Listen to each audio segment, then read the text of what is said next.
¿Qué tal? Muy buenas noches. Yo soy Genaro Lozano y eso es Punto y Contrapunto de martes. Joe Biden cumple ya 6 meses como presidente de Estados Unidos y pues puede presumir varias cosas como un mejor manejo de la pandemia que su antecesor, un mejor manejo de la COVID-19. Pero en materia migratoria, el presidente demócrata todavía queda de ver. ¿Tiene Estados Unidos hoy una política migratoria más humana que con Trump? Escucharemos los contrapuntos. Y en México, la tercera ola de la pandemia de COVID-19 sigue causando decenas de miles de casos diariamente y un aumento en las hospitalizaciones, especialmente de personas más jóvenes. Por ello, la Ciudad de México regresó al semáforo naranja, pero ¿tiene algo de nuevo este semáforo epidemiológico o no? La reunión de la Comisión de la Comunidad de Estados Latinoamericanos y Caribeños en México, de la CELAC, sigue dando de qué hablar. Los críticos del presidente López Obrador le reprochan que haya defendido a Cuba y opinado sobre el bloqueo a la isla, mientras que supuestamente la 4T afirma que no se mete en asuntos internos de otros países. ¿Hay realmente una contradicción en la postura del presidente López Obrador y la política exterior de México? Quédate con nosotros, que ya empieza la mesa esta noche. Esto es Punto y Contrapunto.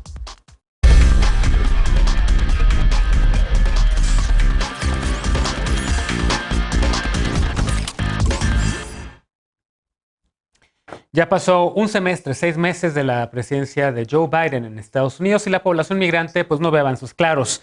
Fue hasta mayo que se amplió el cupo para solicitantes de asilo y como ya se esperaba, no se han conseguido grandes avances respecto a una posible reforma migratoria. Los demócratas ahora buscan llegar a un consenso con sus contrapartes republicanos para lograr que los Dreamers consigan la ciudadanía y evitar así la deportación. Veamos el contexto.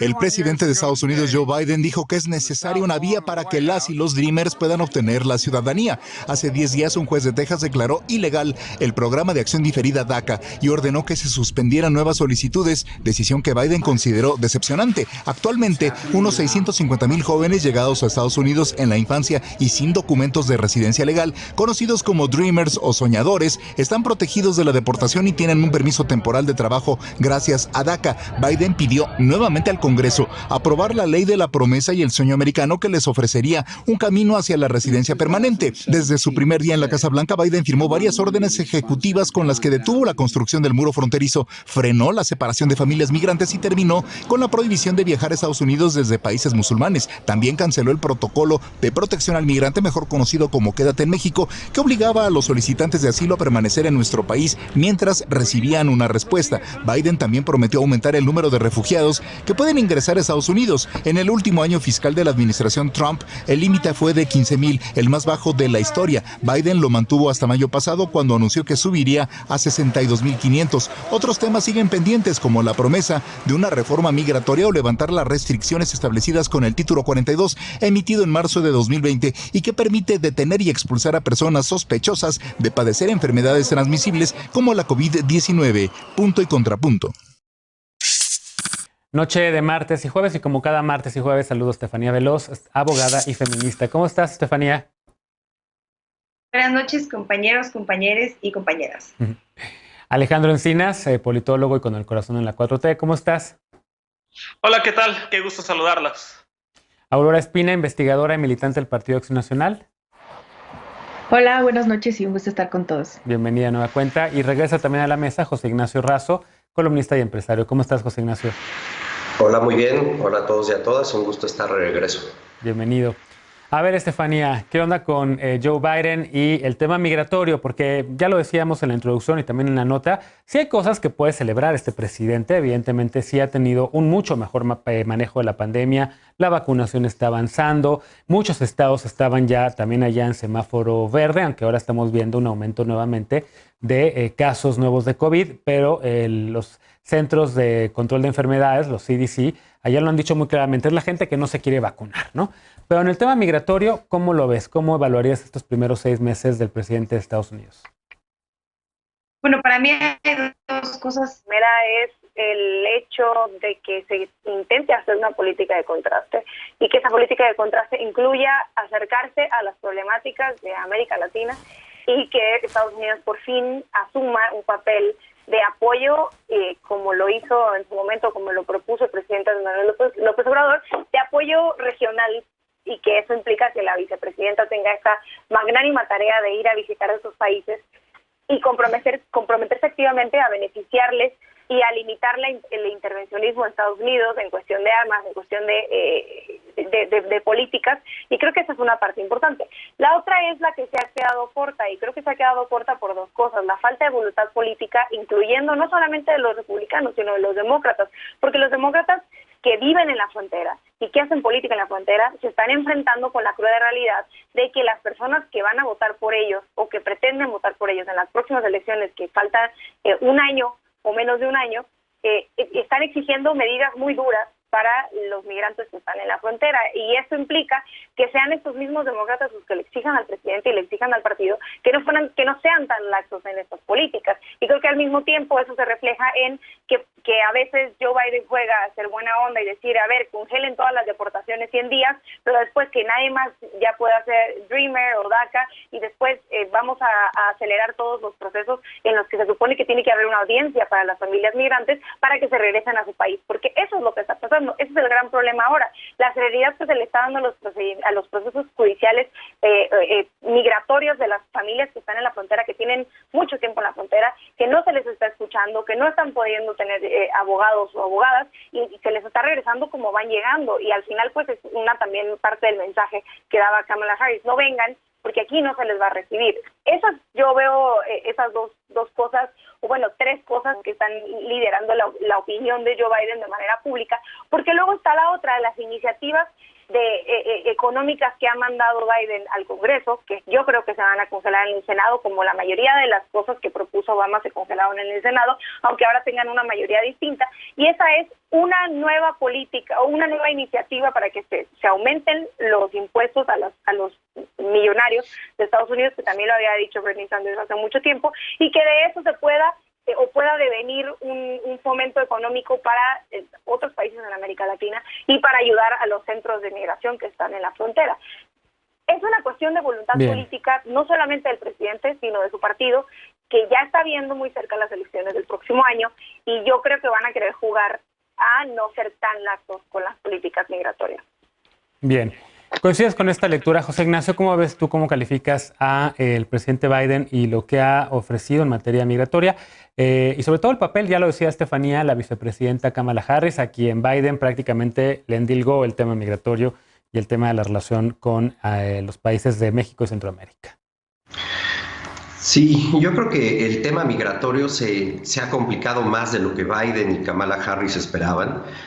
Por una parte tratan de desalentar la migración y por otra apoyan la regularización de los Dreamers, la cancelación del muro y la migración controlada. Pero se han enfrentado, creo que, a dos problemas. Uno, la situación de pobreza, violencia y los estragos de la pandemia en México y Centroamérica, que han aumentado el flujo migratorio de forma alarmante. Con ello han aumentado las deportaciones, y bajo el título de deportaciones rápidas se deporta a los migrantes y los dejan en la frontera mexicana a expensas del crimen organizado y otras condiciones inhumanas. Como ejemplo, de 2019 a 2020, considerando términos más o menos un año fiscal, fueron deportados 106,000 mexicanos. Y de octubre del 2020 a junio de este año van más de 479,000 deportados. Por otra parte, está el tema que ya se comentaba de DACA, donde el reto va más allá de vencer a los tribunales, apelando a la última decisión del juez de Texas, sino llevar los cambios necesarios al Congreso y legislar bajo una ley que encamine a los millones de jóvenes a la ciudadanía americana. Creo que Biden y su administración se enfrentan a uno de los temas más complejos y al mismo tiempo de los más urgentes. Las medidas que tomen, no solamente en sus políticas de migración, sino, como decía también Estefanía, de apoyo a la región, serán sumamente importantes para poder contener de una mejor forma la migración. Bien, ¿cómo lo ves, Aurora? El tema migratorio y el tema de los demócratas llevan prácticamente por lo menos desde la administración de George W. Bush, en tiempos del ahora finado senador John McCain, quien era el republicano de más alto rango, digamos, en ese partido, que prometía y promovió una reforma migratoria. Él era senador de Arizona y él quería una reforma migratoria, que por cierto México con Vicente Fox en tiempos del PAN, la primera alternancia a la democracia de México, pues el canciller Castañeda quería the whole enchilada, así lo decía él, ¿no? La enchilada completa, reforma migratoria y además un Telcam Plus. No se ha logrado, llevan ya 2 décadas. Biden llega a la presidencia con esta promesa de arreglar el tema de un sistema migratorio que está roto, pero hasta ahora yo no veo realmente que le esté echando, ahora sí que como dicen los carnistas, toda la carne al asador. Sí, pues en ese caso te coincido, o sea, yo creo que como tal la política migratoria desde la perspectiva de los demócratas se mantiene igual. Yo veo a un Joe Biden que mantiene la misma política que mantuvo cuando era vicepresidente con Barack Obama y que al final de cuentas su política, digamos, en algunas cuestiones se ha visto un tanto mesurada, pero a mí me resuena más como a un doble discurso en donde, por un lado, coincido ahí con lo que comentaba Estefanía, avanza en cuestiones de, por ejemplo, el apoyo a los Dreamers, pero por el otro lado se deportan más a las personas que están llegando, se aceleran los procesos para las familias que han sido detenidas en la frontera. Y si vamos a un comparativo con la administración de Trump, me parece que en el caso de la administración actual con Joe Biden ha habido más deportaciones. Y si vamos a los datos más recientes, en junio la patrulla fronteriza detuvo a más de 50,000 familias inmigrantes frente a las 40,815 que fueron detenidas en mayo.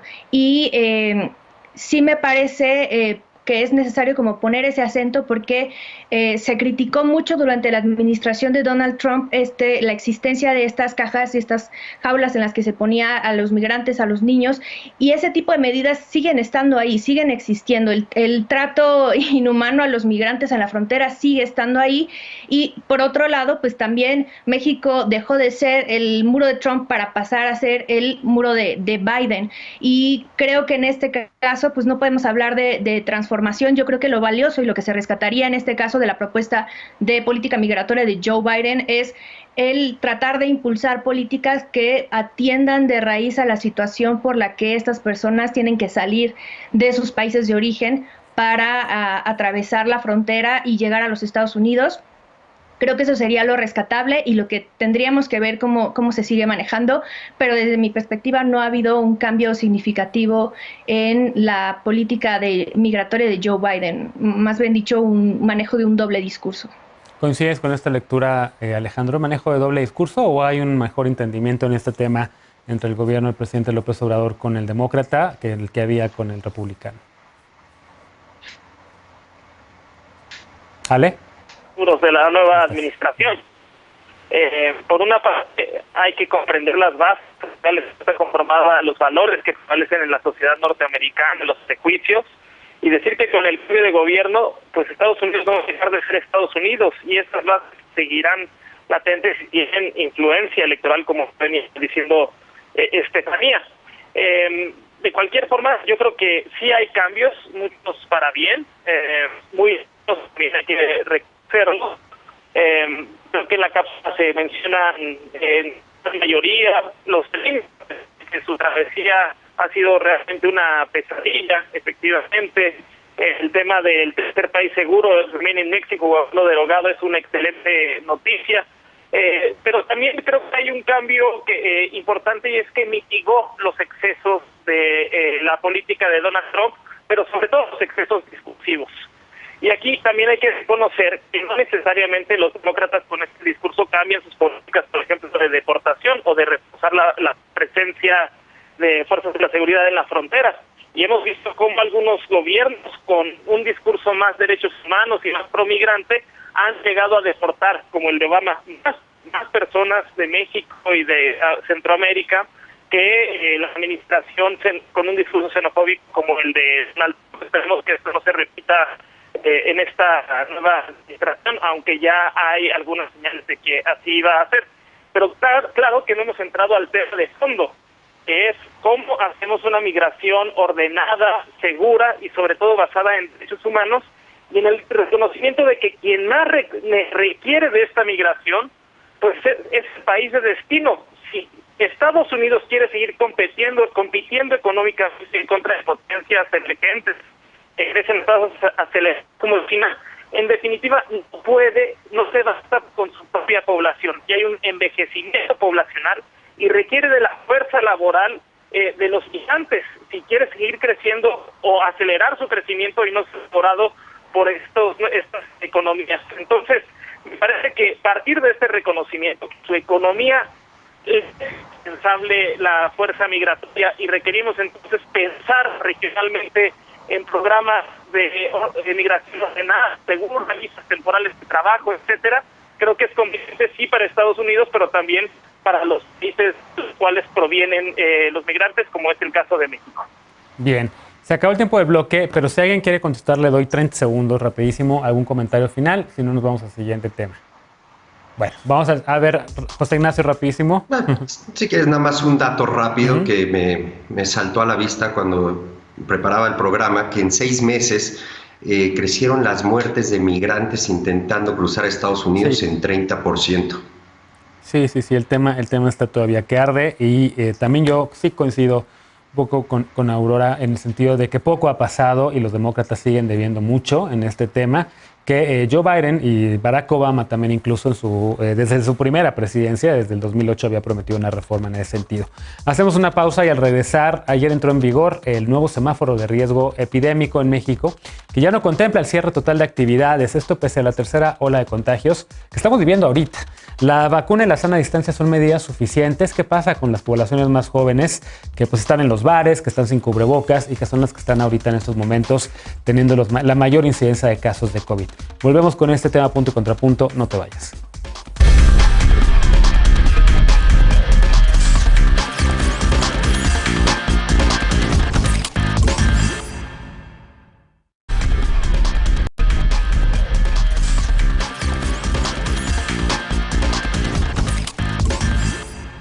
Estamos de regreso en Punto y Contrapunto. Este lunes inició en México la aplicación de un nuevo semáforo de riesgo epidémico. Nuevamente considera 4 niveles: verde, amarillo, naranja y rojo.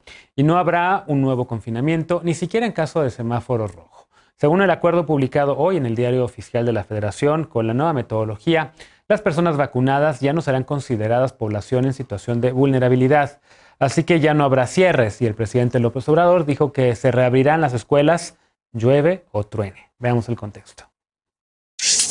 Este martes, las autoridades de salud de nuestro país señalaron que frente a la tercera ola de contagios, se prevé que la mortalidad se reduzca a 77% respecto a la primera ola, gracias a la campaña de vacunación. Este lunes entró en vigor un nuevo semáforo de riesgo epidémico que no considera el cierre absoluto de actividades, aunque aumenten los contagios. Las autoridades de salud informaron que la metodología cambió porque la relación de crecimiento de casos, hospitalizaciones y defunciones se modificó gracias a la vacunación. Atribuyeron el cambio a la fatiga de la población ante las condiciones de aislamiento que, según apuntaron, erosionó el significado del nivel de riesgo alto. Como en el semáforo anterior, las actividades se clasifican en esenciales y no esenciales. En las primeras están las de la rama médica, seguridad pública y alimentos, y en las no esenciales las que se realizan en centros y plazas comerciales, así como las peluquerías, gimnasios y actividades recreativas. El semáforo contempla 10 indicadores para evaluar la velocidad de transmisión, la propagación territorial, la capacidad de respuesta y las consecuencias de la epidemia sobre la salud y la vida. Ante niveles altos de riesgo, se disminuirán las actividades económicas no esenciales.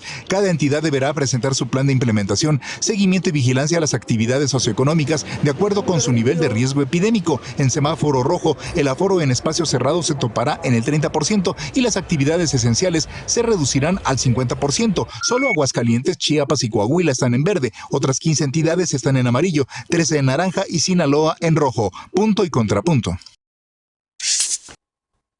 Bueno, estamos viviendo en México realmente una tercera ola de contagios que en muchos sentidos se parece a la tercera ola que se está viviendo en Estados Unidos, pero también la que se está viviendo en Europa, con la enorme diferencia de que en Estados Unidos y en Europa el porcentaje de la población ya inmunizada, incluso con las 2 dosis, es mucho más alto que el de México, y que lamentablemente en nuestro país pues no estamos viendo este ritmo de vacunación tan acelerado como llegó a ser incluso antes de la elección, porque faltan vacunas y porque también le han bajado a la intensidad, digamos, con la que se está vacunando la población población en el país. Y por otro lado también porque la gente muy joven pues parece ya muy confiada y viviendo la vida como si no hubiera pandemia y está abarrotando los antros, abarrotando los espacios públicos y demás. Deberíamos de tener medidas más restrictivas, Aurora, como está ocurriendo en algunos municipios que están pidiendo aquí en México ya, por ejemplo, certificados de personas ya vacunadas para poder ingresar a espacios públicos. Debería de haber nuevos cierres o de plano ya es imposible a tanto tiempo de que empezó ya la pandemia.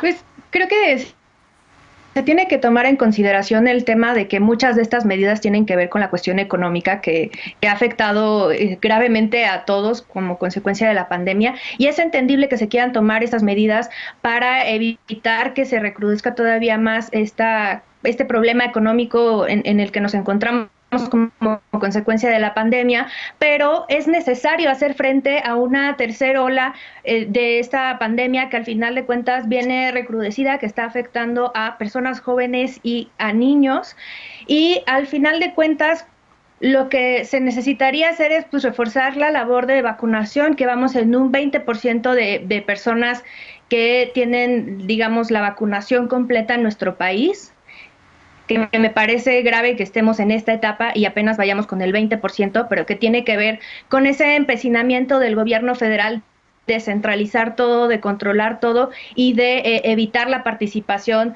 de instancias privadas, de gobiernos estatales, de gobiernos municipales, para que se involucraran en un plan de vacunación que fuera efectivo y que nos llevará pues a un nuevo proceso para poder hacer frente a la pandemia y evitar muertes, porque al final de cuentas pues la vacunación lo que hace es salvar vidas y evitar que más gente se muera como consecuencia de la COVID-19. Y otra cosa que me parece, preocupante, primero, por un lado, el tema de que es evidente que para el presidente López Obrador, pues este tema quedó en un segundo plano, no se considera como algo relevante, y me preocupa precisamente que hable de que llueva, truene o relampaguee, van a iniciar clases presenciales donde niños y personas jóvenes, el sector de la población que está vacunado ni siquiera con la primera dosis de la vacuna, y dos, cuando todo el sector educativo ha sido vacunado con la vacuna CanSino, que una no es aceptada en regiones como Europa y donde se ha visto que es una de las vacunas con menor efectividad. Y a mí me preocupa justamente porque las escuelas me parece que son un foco importante de contagio y no tenemos todavía, aún a esas fechas, pues medidas efectivas para garantizar que no haya focos de contagio. Ya se vivieron experiencias en meses anteriores donde tuvieron que cancelar clases presenciales porque evidentemente se inició con casos de contagios en escuelas. Y yo creo que eso es lo que yo pondría el acento, que me parece preocupante. Dos, creo que sí se tendrían que generar algunas medidas. Esta cuestión de pedir cartillas de de vacunación a las personas, pues no me parece del todo viable cuando el 20% de la población está vacunada completamente. Y tercero, más bien, ¿qué medidas podemos implementar para evitar la cadena de contagios sin afectar a la economía? Sí, pero buscar otro tipo de medidas. Eso me parece importante. Por cierto, en Estados Unidos, hoy mismo el presidente Biden, de quien hablábamos en el bloque anterior, y también los Centros para el Control de Enfermedades, acaban de sacar una nueva guía para personas vacunadas incluso, y es que están dando reversa a lo que habían primero dicho hace algunos meses, hace un par de meses me parece, en el sentido de que las personas ya vacunadas podían dejar usar el cubrebocas. Ahora la Casa Blanca dice que no. En el otoño cualquier persona tiene que utilizar una mascarilla, un cubrebocas en las escuelas, al margen o sin importar su estatus de vacunado o no vacunado. ¿Cómo ves lo que está ocurriendo en México con el nuevo semáforo epidémico, Alejandro? Nuevas restricciones, ya no se pueden, el regreso a las escuelas, llueve, truene o relampaguee. Bueno, los semáforos no es una regla que se escribió sobre piedra, son reglas que tienen que ser dinámicas a la luz de cómo va evolucionando la pandemia y cómo estamos cada vez más y mejor protegidos. Yo pondría esta decisión, esta redefinición en el marco de unas cifras. Hay que decir que México es el sexto país en el mundo en el que más número de personas han recibido una vacuna. En nuestro país ya hay 80 millones de dosis. 47% de la población adulta ya está vacunada, sobre todo las personas en una mucho mayor situación de riesgo. Y esto podemos ya ver cómo las vacunas están surtiendo eficiencia, son exitosas en su cometido. porque, digamos, a pesar de que en esta tercera ola la tasa de contagios va incrementando, efectivamente, estamos incluso en una cifra mayor que la de julio del año pasado, lo del mismo mes, las defunciones están cayendo dramáticamente. Es decir, han caído en 77%, en 87% si la comparamos con el inicio de este año. Y sobre todo, la letalidad. Estadísticamente, una persona portadora de COVID corría el riesgo de fallecer en un 22%. Ahora con la tasa de vacunación está en 1.9%, es decir, el contexto es completamente distinto. Todo parece indicar que vamos a tener que coexistir, aprender a vivir con este virus durante mucho tiempo. Y claro, las medidas sanitarias tienen que estar equilibradas con las medidas económicas. Este equilibrio es siempre tenso, contradictorio, es conflictivo, pero tenemos que ir avanzando también en la reactivación económica, considerando sobre todo que vivimos en un país en el que la gran mayoría de nuestra población vive al día y que cerrar las actividades económicas clausura los medios de subsistencia de la enorme parte de esta población. Pero yo diría, estamos, gracias a la hazaña y pues yo diría logística organizativa y de haber diversificado la compra de vacunas, estamos en una situación completamente distinta a la de hace un año.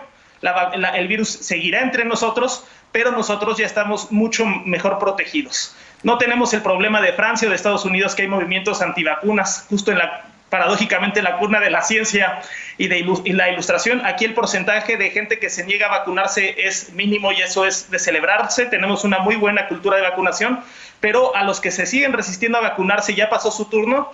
Ojalá y vean estas cifras porque la vacuna está funcionando y si te vacunas te estás protegiendo a ti, pero también estás protegiendo a los demás. Bien. Finalmente, me faltan todavía, dos. ¿Cómo lo ves, José Ignacio, lo que está ocurriendo? Llueve, trueno, relampaguea. El presidente López Obrador pues dice que prácticamente las escuelas tienen que regresar.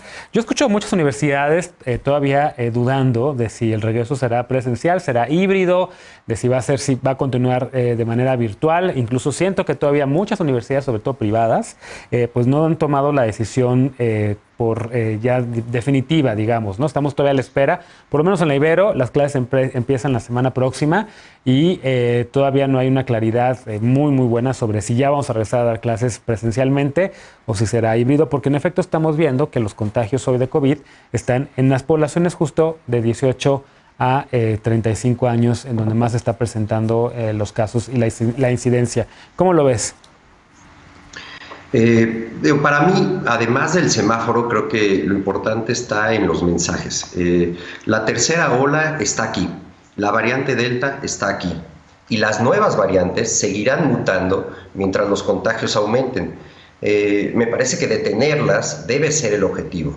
Por eso, los mensajes son sumamente importantes. Y en este tema, ver nuevamente a Gatell minimizando o hablando de una nueva campaña de las farmacéuticas no ayuda.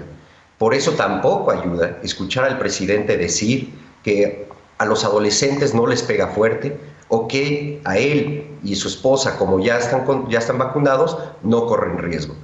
Es cierto que la economía y la educación no pueden permanecer cerradas, pero para ello se tienen que dar mensajes claros de que el riesgo existe y respaldar todos estos discursos con medidas de apoyo, con presupuestos, con planes detallados y con una rápida vacunación. Y esto para mí sí incluye a los niños y niñas mayores de 12 años. Los contagios crecen, las hospitalizaciones aumentan y por otro lado, cuando se habla de cifras de letalidad, me alarma la frialdad en el manejo de estas cifras, porque hoy mueren en promedio más o menos 250 personas al día, de las cuales son como 500 personas si tomas el factor de exceso mortalidad. La pandemia no ha terminado y más allá de semáforos, esperaría que nosotros, como sociedad y sobre todo el gobierno y sus voceros, hubiéramos aprendido mucho más y no caer en los mismos errores. Y bueno, y aprovechando el espacio, creo que vale la pena invitar a todo mundo que se vacune y que sigan cuidándose, porque esto está lejos de acabarse, y entre más nos tardemos, vamos a controlar menos todas las nuevas variantes. Y solo para terminar, sí creo que desgraciadamente el manejo de la pandemia, a pesar de esfuerzos que se han hecho, no ha sido exitoso, y el costo en vidas que hemos tenido ha sido altísimo.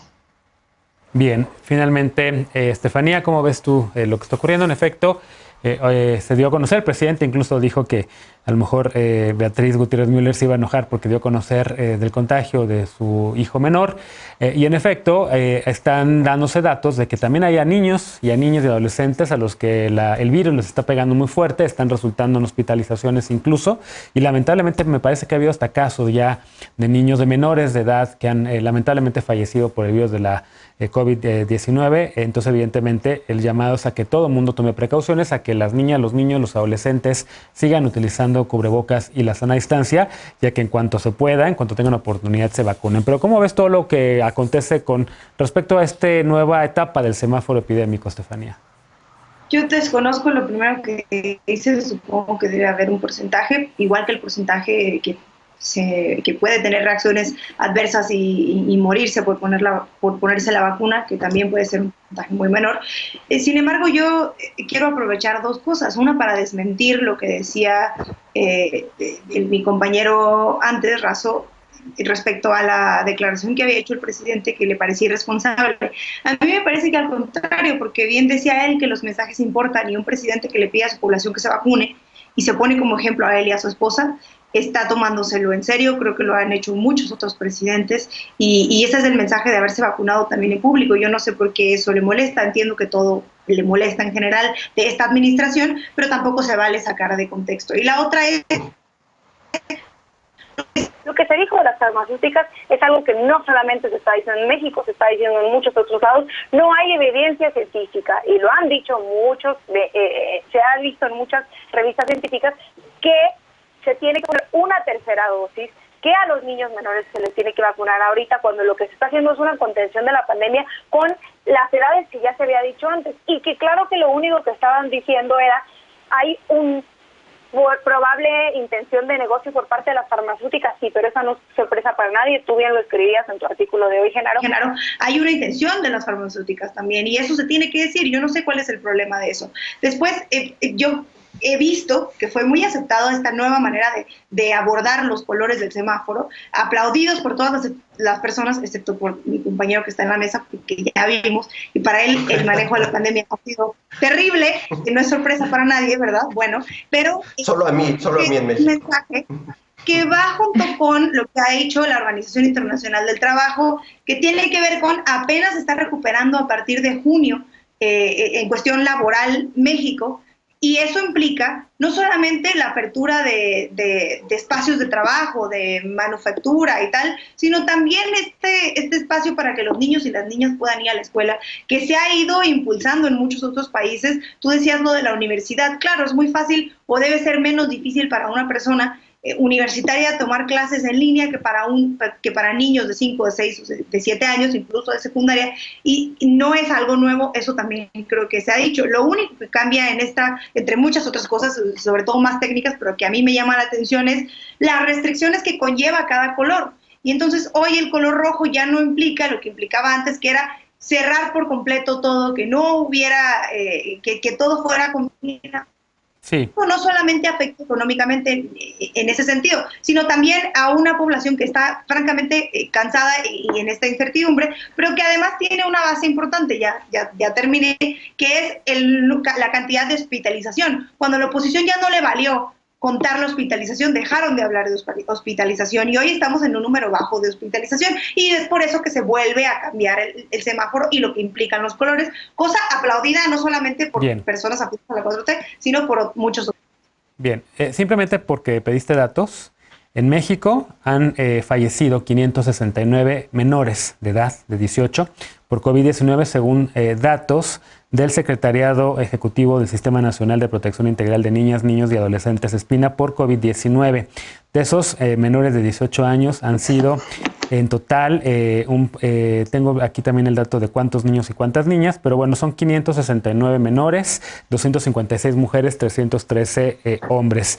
COVID le puede pegar también muy fuerte a los menores de edad. En Estados Unidos y en Brasil incluso también están aumentando las muertes y las hospitalizaciones de niños menores de edad. Por eso, farmacéuticas están empezando a hacer estudios y están pidiendo hacer estudios ya en poblaciones de 5 años a 12 años, porque en Estados Unidos ya incluso se pueden vacunar los mayores de 12 años en adelante, a pesar de que hay voces, entre ellas de virólogos muy respetables, que están diciendo que vacunar a los menores no debería ser el caso, pero eso es un debate que hay en la comunidad científica y como política pública se está aconsejando, por lo menos en Estados Unidos, vacunar a personas de 12 años en adelante. Y están viendo ya los datos también para menores de 12 años. Hacemos una pausa y al regresar este lunes, el presidente López Obrador pidió que se elimine el bloqueo a Cuba y llamó al gobierno de Joe Biden a permitir el envío de remesas hacia la isla desde su país. ¿El presidente va en contra de su política de no intervenir en asuntos de otros países? Veremos qué opina la mesa al volver a Punto y Contrapunto, porque el tema de la CELAC sigue dando de qué hablar. No te vayas, regresamos después de la pausa.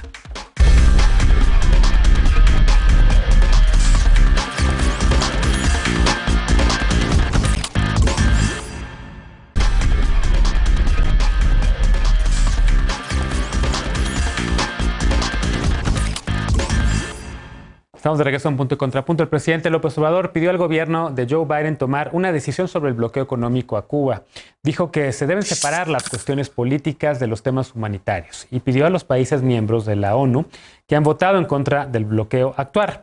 El gobierno encabezado por Donald Trump prohibió el envío de remesas a Cuba a través de empresas controladas por las Fuerzas Armadas cubanas.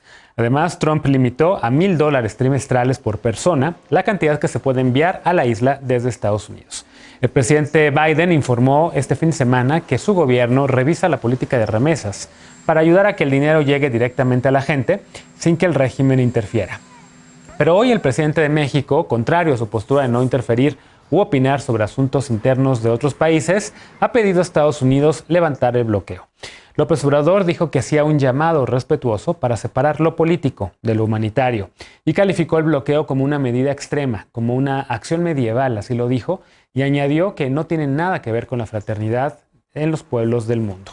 También el presidente de México informó que nuestro país enviará 2 buques con alimentos, medicinas, oxígeno y equipo médico a la isla, que es parte del apoyo que México le ha estado dando a varios países de América Latina a través del mecanismo de CELAC.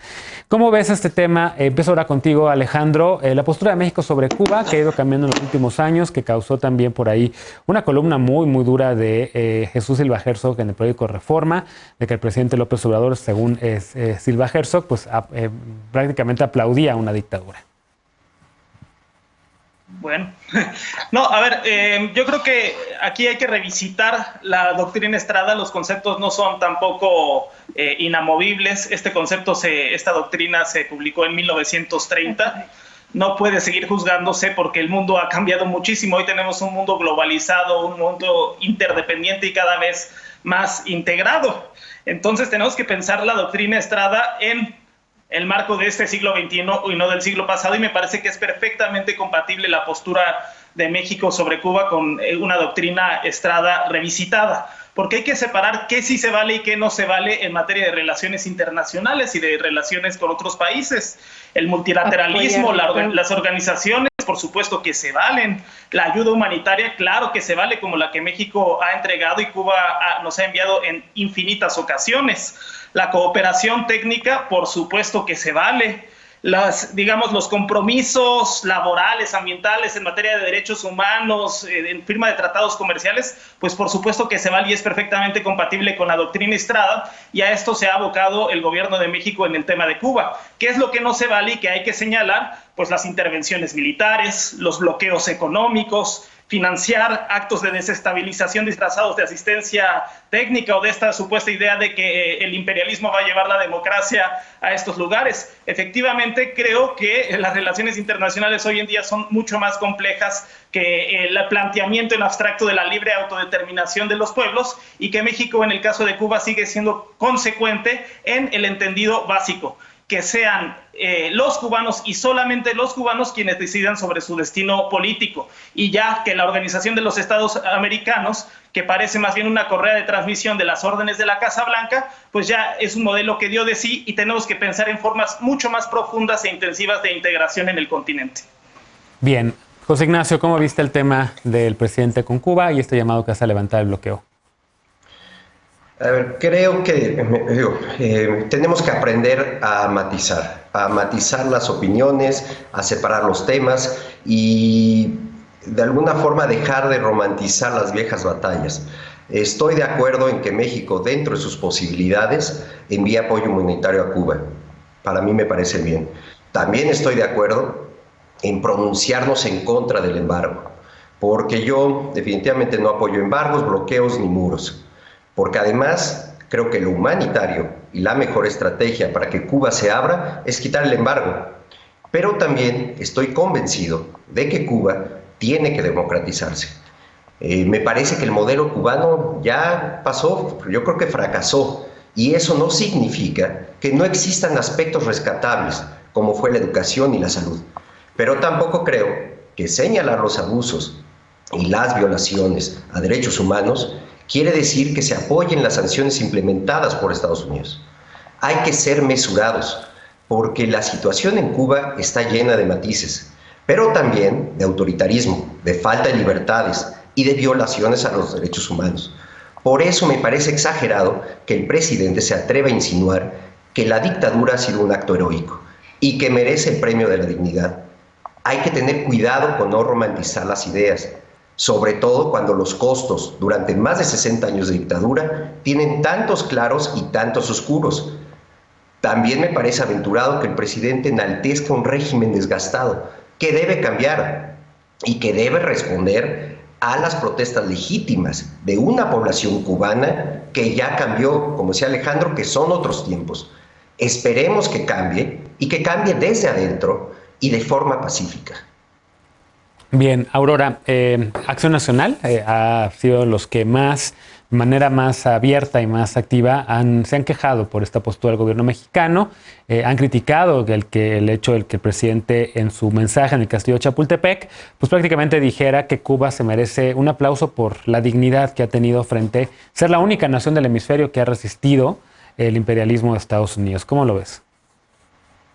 Pues qué bueno que se quitó la máscara y que ahora podemos constatar de qué bando está el presidente, que es el bando de las dictaduras, de la represión y de la violación de los derechos humanos. Me parece completamente inaudito hacer ese tipo de declaraciones cuando hoy, 27 de julio, hay más de 698 personas detenidas y o desaparecidas por haber participado en las manifestaciones en fechas recientes. Y si nos vamos a hablar de esta cuestión del embargo y de las transformaciones que debería de haber en la isla, y que tanto se exaltan desde el gobierno federal y que creo que convendría aclararlas, es que el embargo a Cuba se va a acabar cuando Cuba cumpla 3 cláusulas específicas. La cláusula del embargo justamente indica la terminación automática del embargo cuando Cuba cumpla con estos 3 requisitos: libertad a los presos políticos, elecciones libres y justas y multipartidistas, y la libertad de prensa. Cuando Cuba cumpla con estas 3 condiciones, se acaba en automático el embargo. Entonces, más bien dicho, yo creo que la exigencia sería a Cuba para que precisamente vayamos a eso que menciona Alejandro y que coincido en que creo que todos los que estamos en esta mesa coincidiríamos en que los cubanos deberían derecho a decidir por ellos mismos el tipo de gobierno que quieren tener, pero también esa capacidad de hacerlo fuera del Partido Comunista, que es el partido único que existe en la isla y que al final de cuentas es algo que debería de insistirse. Me parece muy bueno el tema de la ayuda humanitaria a Cuba, pero y sobre todo celebrando porque había una prohibición para la importación de medicamentos que había impuesto el propio régimen cubano y que como consecuencia de las manifestaciones del 11 de julio implementó una política a partir del 15 de julio con efectos a iniciar este pasado 19 de julio para que pudieran ingresar medicamentos a la isla. Así es que si hablamos de bloqueos, pues también vayamos desmitificando las cosas, y el bloqueo único que existe en esta situación es el bloqueo que la dictadura comunista le ha hecho a su ciudadanía, de no permitirles vivir en libertad, de no permitirles decidir por ellos mismos el tipo de gobierno, el tipo de rumbo que quieren tener para sus países, para su país, y al final de cuentas, pues, el respeto a sus derechos humanos, la no represión, la libre manifestación, la libre expresión de las ideas, y me parece completamente lamentable que un gobierno como el nuestro esté defendiendo todo eso, porque es completamente inaudito e indefendible el defender a una dictadura que se ha mantenido por 62 años violando sistemáticamente derechos humanos y persiguiendo a opositores al régimen sin ninguna posibilidad de expresar pues libremente las ideas. Finalmente, veloz contrapunto.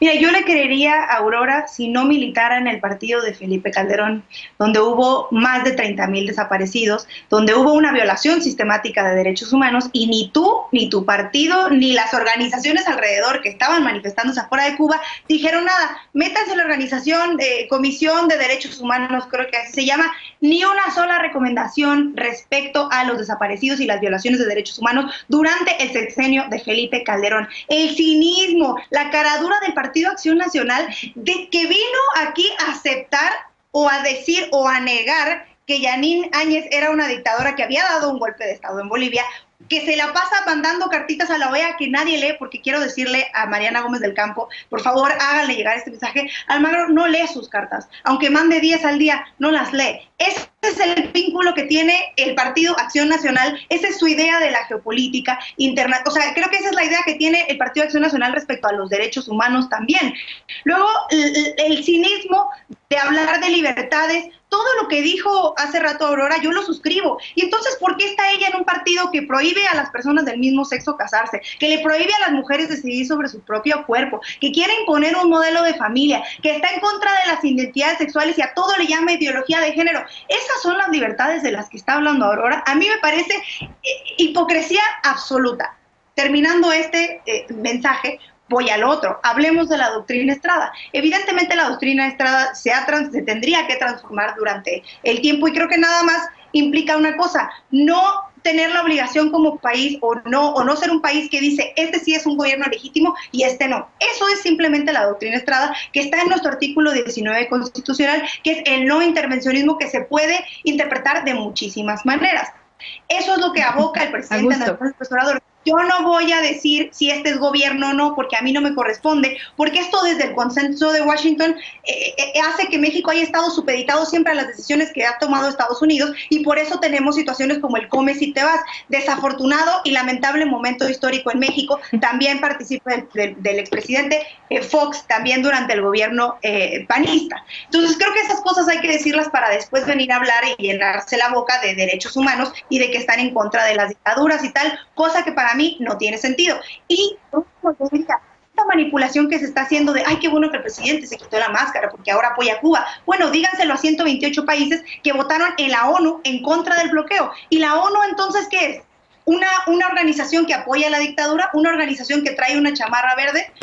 Porque entonces, si se le va a criticar con ese rigor al presidente por criticar el embargo, que se le critique a 128 países, incluyendo Alemania, incluyendo Chile, incluyendo Francia, incluyendo el Reino Unido. Todos se van a la historia de apoyar dictaduras, porque a mí no me van a venir a decir que el presidente es el único que está apoyando a Cuba, porque no es cierto. El embargo es inhumano y se ha dicho en todo el mundo, excepto en 2 países, Estados Unidos e Israel, y eso no es sorpresa para nadie. A ver, para que no sean monólogos, tengo 2 manos levantadas, la de Aurora y la de José Ignacio. Les doy 20 segundos a cada uno porque nos tenemos que ir a la pausa.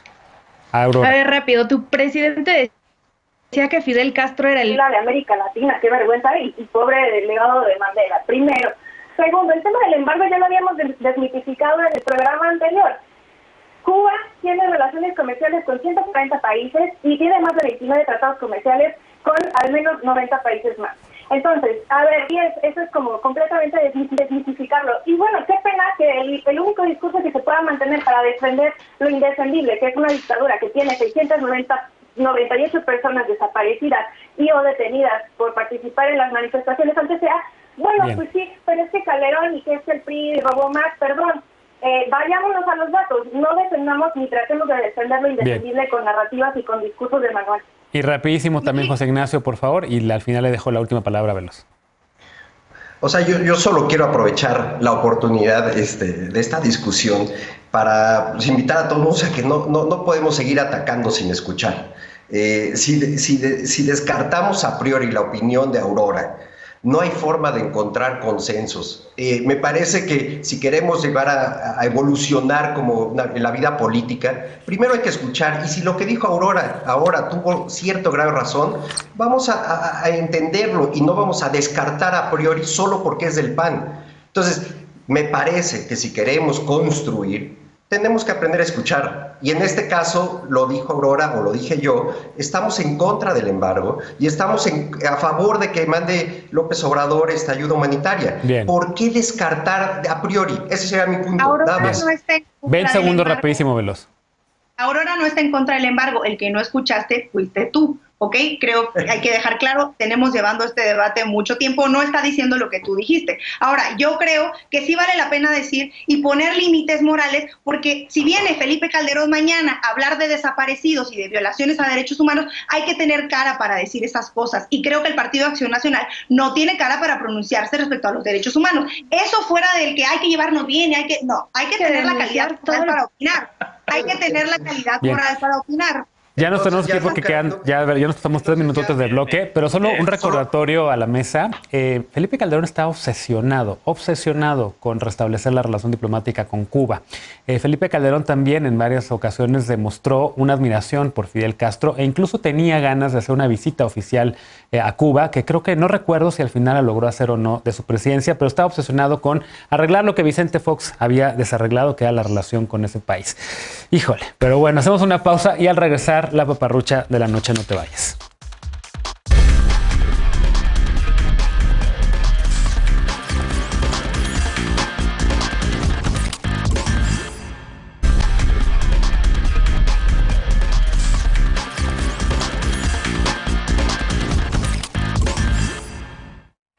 Estamos de regreso ya con la paparrucha de esta noche. Como seguramente sabes, las personas vacunadas contra la COVID-19 pueden obtener un certificado de la Secretaría de Salud, mismo que acredita que ya recibieron la inmunización. Estos certificados son absolutamente gratuitos y para obtenerlos solamente necesitas tener a tu mano tu CURP y entrar a la página de la Secretaría de Salud. Sin embargo, no han faltado quienes ven en esto un negocio. Aquí en la Ciudad de México ya se reportó la venta de certificados falsos hasta por 2,000 pesos. En el centro histórico y en línea se están ofreciendo certificados a quienes se lo requieran para viajar fuera de México, aunque no se hayan vacunado. También para quienes desean que en su certificado aparezca que se aplicaron ya una dosis distinta a la que recibieron. Por ejemplo, quienes ya se vacunaron pero con la dosis de Sinovac, pero que quieren que el documento acredite que recibieron la vacuna de Pfizer, que fue autorizada en prácticamente todo el mundo. Pero mucho ojo porque esto es un delito. Quienes expidan o utilicen documentos públicos falsos podrían ser sancionados hasta con 6 años de prisión. Así que no caigas en fraudes que además atentan contra tu propia salud. Vacúnate y tramita tus certificados por tu seguridad y por la de quienes te rodean. Recuerda también las medidas básicas para prevenir contagios. Lávate las manos bien y con frecuencia. Mantén siempre la sana distancia, ventila espacios cerrados y si sales a la calle sigue utilizando el cubrebocas porque es la manera que tenemos para protegernos. Y por cierto, antes de irnos, Felipe Calderón sí visitó Cuba. Fue de los últimos viajes que hizo en abril del 2012, aunque después tuvo un problema porque no lo dejaron entrar a Cuba en 2017.